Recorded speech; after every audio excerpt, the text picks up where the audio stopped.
بسم اللہ الرحمن الرحیم الحمد للہ رب العالمین والصلاة والسلام علی سید المرسلین وآلہ الطیبین الطاہرین المعصومین المظلومین۔ عزیزان محترم، آج 15 رمضان المبارک آپ کو ولادت امام حسن مجتبیٰ علیہ الصلاۃ والسلام بہت بہت مبارک ہو۔ رسول خدا صلی اللہ علیہ وآلہ وسلم نے جب امام حسن مجتبیٰ علیہ الصلاۃ والسلام کی ولادت ہوئی اور انہیں نام دیا حسن، تو انہوں نے حکم دیا کہ حسن کا عقیقہ کیا جائے۔ یہ وہ پہلا عقیقہ تھا جو رسول خدا صلی اللہ علیہ وآلہ وسلم کی طرف سے ادا کیا گیا، اور پھر اس کے بعد یہ سنت بن گیا۔ آج تمام مسلمان اس عقیقے کی سنت کو امام حسن مجتبیٰ علیہ الصلاۃ والسلام کے صدقے میں ادا کرتے ہیں۔ رسول خدا صلی اللہ علیہ وآلہ وسلم نے فرمایا، لو کان العقل رجلا لکان حسن، اگر عقل کی کوئی صورت ہوتی ہے، عقل اگر مجسم نما ہوتی، اس کا کوئی جسم ہوتا، تو وہ امام حسن مجتبیٰ علیہ الصلاۃ والسلام ہوتے۔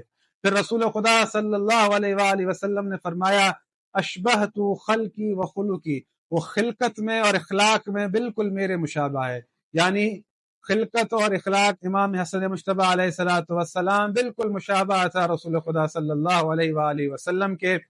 کہ ان کی اخلاق کی مثال میں آپ کو دوں کہ ان کے گھر میں ایک غلام تھا، اور اس غلام کی یہ خواہش تھی کہ میں یہ دیکھوں کہ امام حسن مجتبیٰ علیہ الصلاۃ والسلام کو غصہ کیوں نہیں آتا، کیونکہ وہ ہمیشہ ان کے چہرے پر مسکراہٹ رہتی تھی۔ اس نے کبھی بھی امام حسن مجتبیٰ کو غصے میں نہیں دیکھا تھا۔ امام حسن مجتبیٰ علیہ الصلاۃ والسلام کے گھر میں ایک بکری کا بچہ تھا جسے امام حسن بہت محبت کرتے تھے، بہت پیار کرتے تھے۔ تو اس شخص نے چاہا کہ میں ایسا عمل کروں جس سے امام حسن کو غصہ آئے، تو اس نے اس بکری کے بچے کے پیر پر ایک چوٹ ماری، اور اس کی یہ چاہت تھی کہ میں دیکھوں کہ امام حسن مجتبیٰ غصہ کرتے ہیں تو کیسے دکھتے ہیں۔ امام حسن مجتبیٰ نے جب یہ منظر دیکھا کہ وہ بکری کا بچہ لڑکھڑا کر چل رہا ہے، تو امام نے پوچھا کہ یہ لڑکھڑا کر کیوں چل رہا ہے؟ تو اس غلام نے کہا کہ مولا، میں نے اس کے پیر پر چوٹ ماری ہے جس کی وجہ سے یہ لڑکھڑا کر چل رہا ہے۔ تو امام حسن مجتبیٰ علیہ الصلاۃ والسلام کو غصہ نہیں آیا، بلکہ وہ مسکرا رہے تھے۔ تو اس غلام نے کہا کہ مولا، آپ کو غصہ کیوں نہیں آیا؟ یہی تو میں چاہ رہا تھا کہ میں دیکھوں کہ آپ غصے میں کیسے لگتے ہیں۔ تو مولا نے کہا کہ میں اس سے غصہ کیوں نہ دلاؤں جس نے تیرے دل میں یہ بات ڈالی اور اس کام کے کرنے کو تجھے آمادہ کیا، یعنی ابلیس۔ امام حسن مجتبیٰ علیہ الصلاۃ والسلام نے مسکراتے ہوئے اس غلام سے کہا کہ جا، آج میں نے تجھے راہ خدا میں آزاد کر دیا۔